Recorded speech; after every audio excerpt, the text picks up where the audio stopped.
Hi everyone, I'm Jim and welcome to this short video where I'm going to talk about how to support your favorite artists and bands in 2023 and also how I make music reviews. Let's start with the streaming services like Spotify, Tidal, shit like that. Music streaming services do not work like movie streaming services, so Netflix and Amazon Prime is not like Spotify and Tidal because Netflix and Amazon Prime basically gives budget to the projects, so they pay people to make movies and TV shows. But Spotify and other music streaming services do not give money to artists to make music. What happens is if you want your music to be featured on Spotify or Tidal, you have to pay. So already artist has to pay to show us what he creates. And then you, the listener, the streamer, stream the music and the artist gets like 0.0000003 part of a cent. So if you stream a song for like 10,000 times, the artist will get like $1, maybe less, maybe more. It depends on the rates. It's usually very small. And that's the situation only if the artist you're listening to isn't connected to some label. Because if he is, then the label also gets like half of the streaming money, maybe more. Where does the rest of the money go? It goes to this greedy fuck. This is the dude that runs Spotify. The other streaming services are run by other bald fucks. What you need to know is that all of the money goes to him. He doesn't care about the bands, he doesn't care about the music, he doesn't even listen to it. He just created a site and he profits from work of others. So the hard work of your artist means basically nothing, because they will get almost nothing if you listen to their music on the streaming services. So this is why you should stop streaming music, because you do not support your favorite bands. Sure, they will get some crumbs here and there, but everything goes to some dumb fuck who did a shitty site. To support your favorite artists in 2023, the best way is to go to live concerts and buy the band's merch. But you need to understand that the venues also take a percentage cut from the sales of the merch.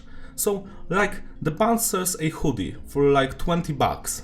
Venues usually take like 20-30% of the sales. So, you buy one hoodie, the band gets $15, the venue takes $5. $15 is a lot. You buy a hoodie, so you get a physical object. You can also meet the band at the merch stand, usually. Remember streaming services? $1 for like 10,000 of streams? What the fuck?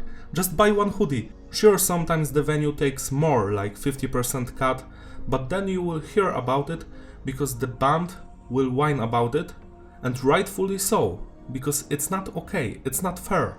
So going to a live show and buying merch is the best way to support your musician. Then you have the third way, which is like subscribing to their Patreon or OnlyFans, some shit like that. They get also most of the money from it. So you should do it. And now we have the controversial topic of buying physical things like CDs, cassettes and vinyls. Now, if the band you're listening to is independent, it's not on the label, like Darkcore US, then you should 100% buy every CD, physically and digitally, because then you are guaranteed that the money you're spending goes to the artist so they can fund their next projects. But if the band is on a label, then you need to find out what kind of a relationship they have. There's a cool documentary called Artifact from 2012 that talks about the drama between the band 30 Seconds to Mars and their label, and how label took their money and wouldn't release their record.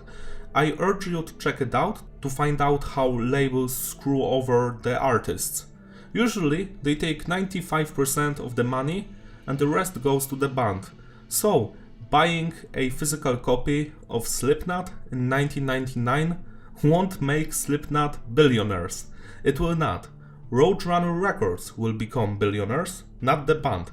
The band will grind on tour and they will save money from it, or actually lose money. So that's how it works. You should always check what the relationship between the label and the artist is there some bad blood, like in the case of Glassjaw, where the band didn't want fans to buy their first 2 records, and they would just publicly announce to boycott the label and steal their music. So you could just download MP3s, shit like that, and the band wouldn't give a fuck. They just don't want the label to get money of their hard work. And sometimes the label and the artist have a great communication and they are happy. Then you should 100% also buy the physical CDs. I'm sorry that you have to stare at the bold fact right now, but I just want you to remember that all of the money goes to him and not your favorite band. Your favorite band will break up because they will be not able to sustain themselves and they will not create art, and he will fucking buy another mansion for himself and then whine that the artists do not work enough, that they should release more and more music so he can get more money. Remember that. Just remember it. The next way to support the artist is to buy their music digitally, like from Apple, Bandcamp, sites like that. I actually use Bandcamp to buy music and sell music. It's great. They take like 10 or 15%, so it's not much. It's much more fair than fucking streaming services. And the last and most easiest way for you to support your favorite artist is the word of mouth. Like, you can be too broke to buy a record, you're just listening to music online and you don't give a fuck, but talk to other people about it. Some people might buy the record instead of you, and the band carries on, thanks to you. This is also a great way. So let's recap. The best ways to support the artist are going to live shows and buying tickets, buying merch from the band, supporting them on Patreon, OnlyFans, shit like that, buying a physical and digital copies of their records if the band has a great relationship with the label or they are independent. And the last and not least, the word of mouth. Spread the message. Make other people love this band as much as you do. These are the best and most efficient ways to support your favorite artist so they can keep on creating their music. Now let's talk about the dark side of humanity. People who just don't care. They only want to live comfortably. Who cares if Spotify basically gets all the money? I don't give a fuck. I don't want to buy music or support the artists. So what can we do about these people? Or maybe there are some people that are too poor to buy records. They are not bad people. What can we do about them? It's very easy. The poor people can use the word of mouth to spread the message, and also they don't have to use Spotify. I know that Spotify is free. You know what else is free? YouTube. And you can say, but YouTube has ads, or YouTube has premium music that you need to buy. Nope, you don't need to do it. Do you have a laptop? Do you have a PC or a gaming console? Just use an ad blocker. If your only choice is to listen to music on Spotify and get the bold fuck some more money, or listen to the music on YouTube and nobody gains anything because you're using an ad blocker, choose the fucking ad blocker. You also have the illegal way of downloading the music without paying for it. It's very easy. You need SoulSeek or some other fucking programs. You can use Discord to get all of the information you want. Is it morally good? Nope. But is it better than feeding rich person more money? Sure it is. But then go to a live show, buy that merch, support the band still. You can do it, I know that you can do it. Change the music industry for the better, not for worse. As you may know, I'm a fellow artist as well. I create music as Aku. Aku is an instrumental progressive nu metal project. I also play in bands like Lord Kutanoid, we play black metal, Pume, which is like dream pop, electronic, joke thing. We also do Defense, which is a metalcore project and it's a parody of Attack Attack. I also ghostwrite music and I'm always looking for more projects. You know why? Because creating music is fun. And you know what else is fun? When you are appreciated for your work, and on streaming services you will be never appreciated. The reason why you will never find my music on Spotify or Tidal or some shit like that is that I don't want to spend a dime for that bold fuckhead that will get everything when you will start streaming my music. So if you want to check it out, just type in Aku Bandcamp or Warwick Studios Bandcamp. Links will be in the description. You don't have to check it out, but what you have to do is to educate the masses so they will know that when they are using Spotify, The artist don't get shit, the bald guy does, and who the fuck likes the bald guy? So yeah, you can use that primitive hate towards rich people so they will stay off the streaming platforms, and it's a good idea. Just support the bands you like, that's all. Because we all want to hear more new music. We want to see the bands evolve. Or not evolve, just releasing new things. Everybody likes that. That's all I had to say about supporting the bands.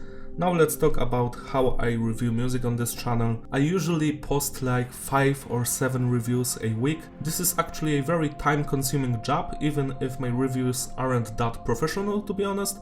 I would love them to be more professional, to have the song in the background while I'll talk about it, but I cannot do it because usually the fucking entire video gets blacked. So I guess I will never be able to do the reviews the way I would love them to make. The entire process of making one single review video takes around 3 to 6 hours. At the start of each year I make a document where I post every single music album that has a significant anniversary coming up.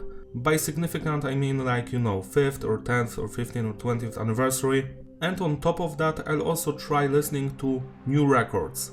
The whole process starts with me listening to the CD. If it's a CD that I own physically, like Bitterness the Star by 36 Crazy Fist, then it's very easy. I take the CD, put it in my PC, and I listen to it. If I don't have a physical copy but I have a digital one, then I use program Fubar 2000. Here, as you can see, Decrepit Birth Diminishing Between Words. It's actually a funny story. I bought this record from Unique Records Bandcamp, but I also got a physical copy from my ex-fiancée as a gift, but I don't want to open the physical CD, so I'm keeping it sealed. To quote The Mandalorian, this is the way. So in case of the Decrepit Birth review I made like a week ago, I was listening to this digital copy. This program was recommended to me by Dutch MZFK. He's a YouTuber, subscribe to him, great guy. I love Fubar 2000 because you can modify it to suit your needs. As you can see here, my Fubar looks like shit. You know why? When I was young, like in 2000 and 2001, I would visit my brother-in-law and I would play video games on his PC like GTA 2, Doom, Heretic 2, old school stuff, and he would have Winamp. I would listen to stuff on it like Korn, Crazy Town, Morbid Angel, Death, shit like that, Eminem, whatever. I'm a very minimalistic and nostalgic person, so I had to make Fubar look like Winamp. So you can select like the enigmatic form, properties, and you can change everything here. What I love about it is that it actually changes in the file, so you don't have to search for the file. You can make Fubar search the files for you if you have lots of music. Because I am a member of the Restoration Project, where we find forgotten albums and we bring them back online. Of course, Decrepit Birth is not forgotten and it's not part of the Restoration Project. What you do is you buy stuff that is not on the web, like a forgotten CD or a demo, and you take the CD, you put it on your PC, you encode it to FLAC or WAV. Some of the records I've put on Aku and this channel were like that, you know. They came from my personal collection, like that 1125 hardcore Polish band. I had the original cassette tapes and CDs. I made the lyric videos personally by transcribing what I have in the lyric sheets, but also some of the songs did not have lyrics written out, so I had to transcribe them by ear. But it's a fun hobby. I urge you to do something similar. Sure, you cannot share the music because it's against the law, but what you can do is make a lot of copies for yourself, so it will never be lost, basically. Never make one copy, always make 2 or 3. Carry that shit on a pen drive around your fucking neck if it's important to you. Do not lose things that you love. That's basically my message to all of you. Going back to the review process, we have an album. I listen to it once. If it's an album that I've listened to a lot in the past, I don't have to listen to it 5 or 10 times. But if it's a new album, like Talat, That Generation of Danger, I did not get a copy before the release. So what happened was, at midnight, the songs became available to listen to on Apple, Deezer, sites like that. I've listened to the record like 5 times, went to sleep, woke up, listened to it 5 times again, recorded the review, edited it, and uploaded it to YouTube. So it was a long day, but it was worth it because it was like the most watched review that I made. Still, as you can see, it takes a lot of time. I'm not saying that it's a very hard job to do, because it's not. You're basically sitting and listening to the music. But what you have to do when there's a new record out is that you need to focus. Your brain feels like the new music is still new and you're like excited. Listen to it a couple of times to see if it becomes tedious or boring. So you actually have to spend a lot of time with the record to truly enjoy it. That's why I don't do lots of reviews of new music. I want to do it, but it takes a lot of time and effort. Of course, some reviewers just listen to the record once, they write some shitty fucking review in their newspaper, nobody gives a fuck, and who knows if they even like the record in the first place. My reviews are honest and I take them seriously because they take a lot of time. After I listen to the record, I have this document. As you can see here, we have title, production, consistency, flow, message, replayability, score.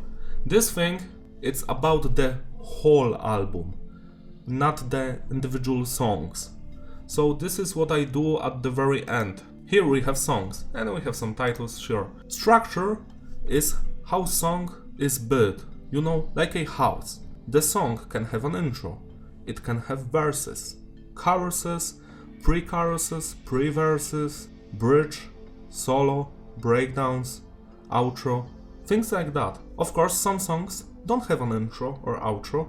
They might be more repetitive, where only one melody is being played throughout the entire thing. Basic is basic, standard pop structure of intro, verse, chorus, bridge, chorus. Repetitive is where the same fucking thing is going on. It never changes, it never stops. It's like Morbius, it fucking sucks. Then we have advanced. Here, more stuff is going on, but it still retains that kinda poppy structure. You know, we have an intro, verse, chorus, segment number 1, verse, chorus, segment number 2, breakdown, solo, bridge, chorus, segment number 3, and outro. So it's like an upgraded basic structure. Then we have technical and progressive. The only difference I see from technical and progressive is that when I use a progressive structure, then what I mean is that things never come back, and in the technical one, they do come back. You can of course correct me and say that I'm wrong, but that's how I've been using it, so I guess it will always stay like that. Technical and progressive are basically my favorite structures because I love when the music is always evolving, always changing.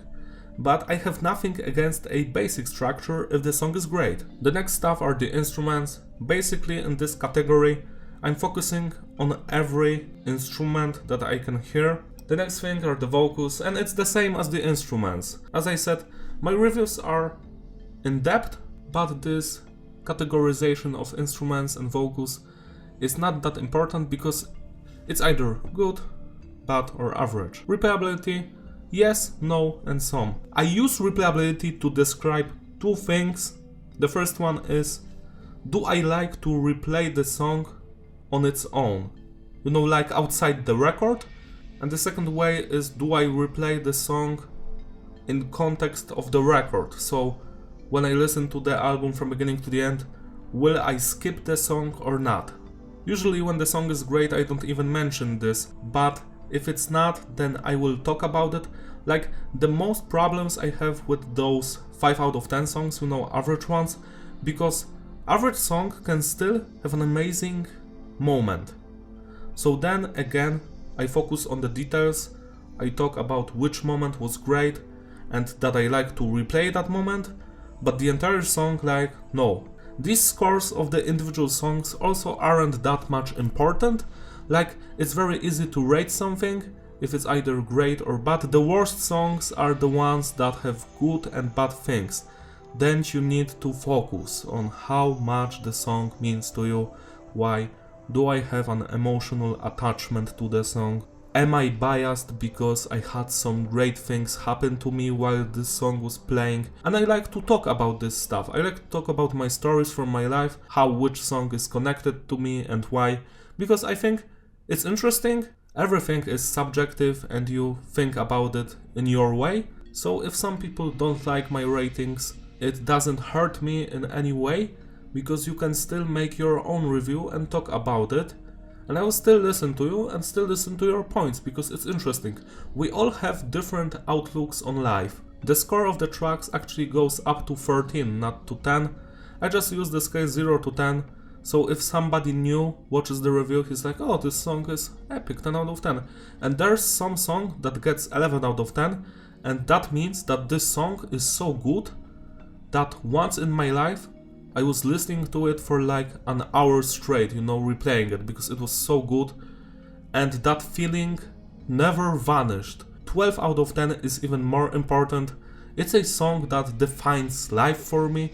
It's a track that I always remember and I can always play it like inside my mind.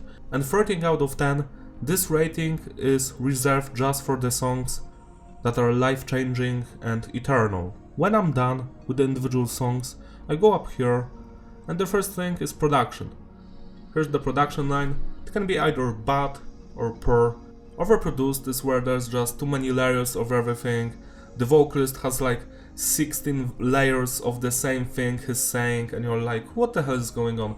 Muddy is like, you think you're listening to the record that is stuck in the mud. Unbalanced is when the entire album has songs that have completely different production from each other. Like, things sound weird. One song, great production, the second one sounds like shit. And this doesn't happen that frequently, but when it happens, it's weird. The other way of saying things are unbalanced is when the guitars are too loud, or the drums, or the bass, or the vocals.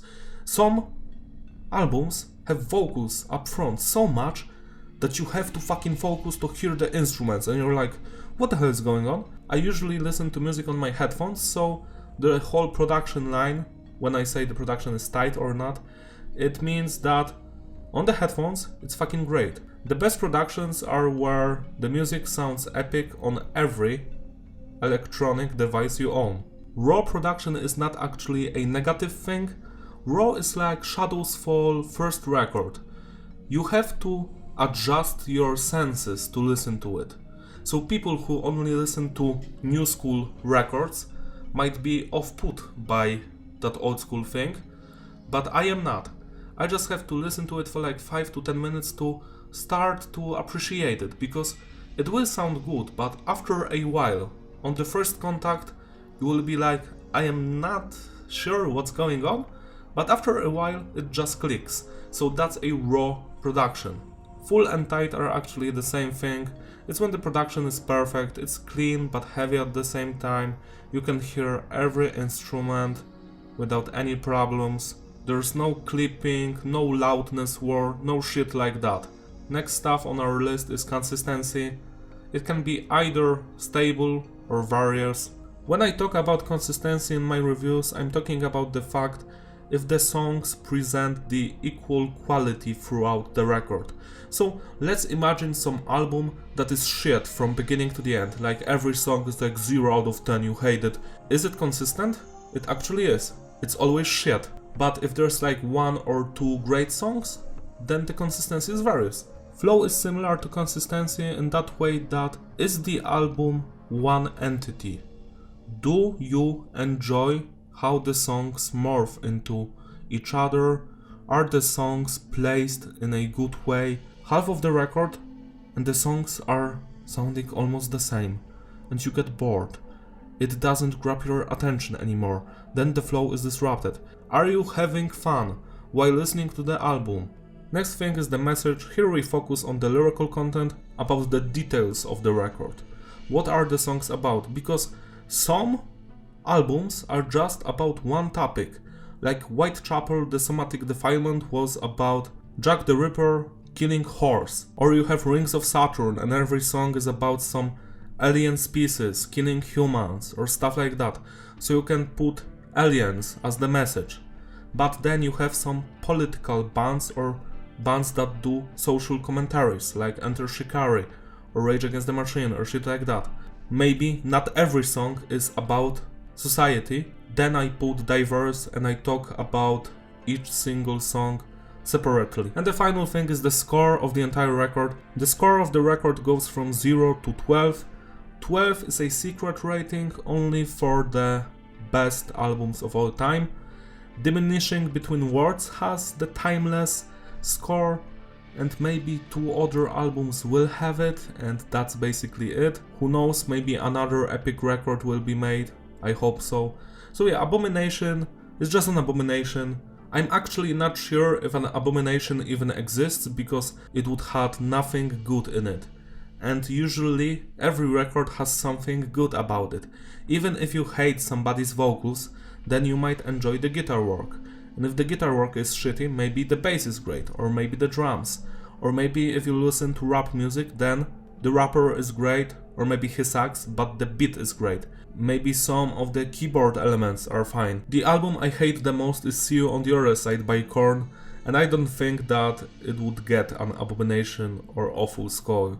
Even if I hate it with all of my heart, I am not sure that I would ever use this kind of rating. Of course, maybe I'm wrong, and there is some record out there that I would just hate from beginning to the end, and I wouldn't find anything good about it. But I don't want to search for that shit.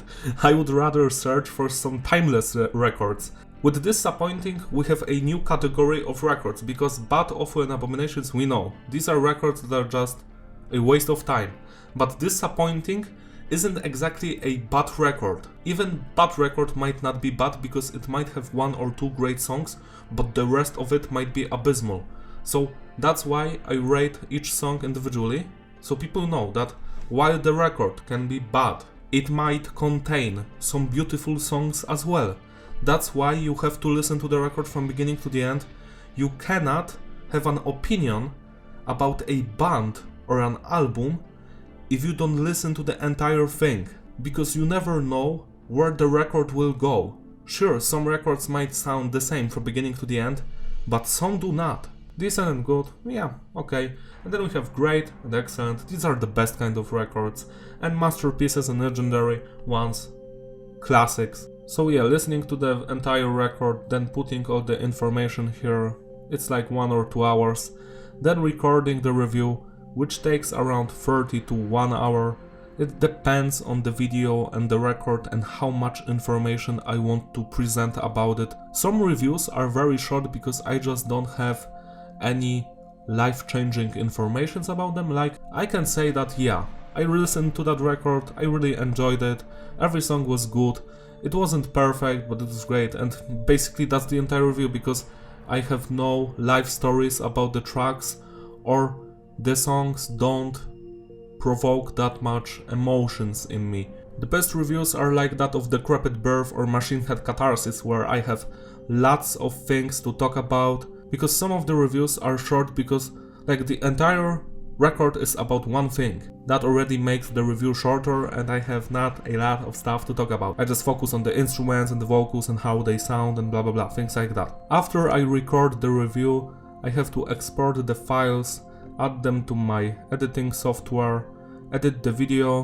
which takes a lot of time, and it's very annoying because I have an old PC from 2012. Sometimes also the volume is kinda fucked up, so I have to fix it, which is also annoying, so it might take 30 minutes and it might take 3 hours. After that, I render the video, which takes around 30 to 1 hour, so I just go away and do something else, like dinner or some shit.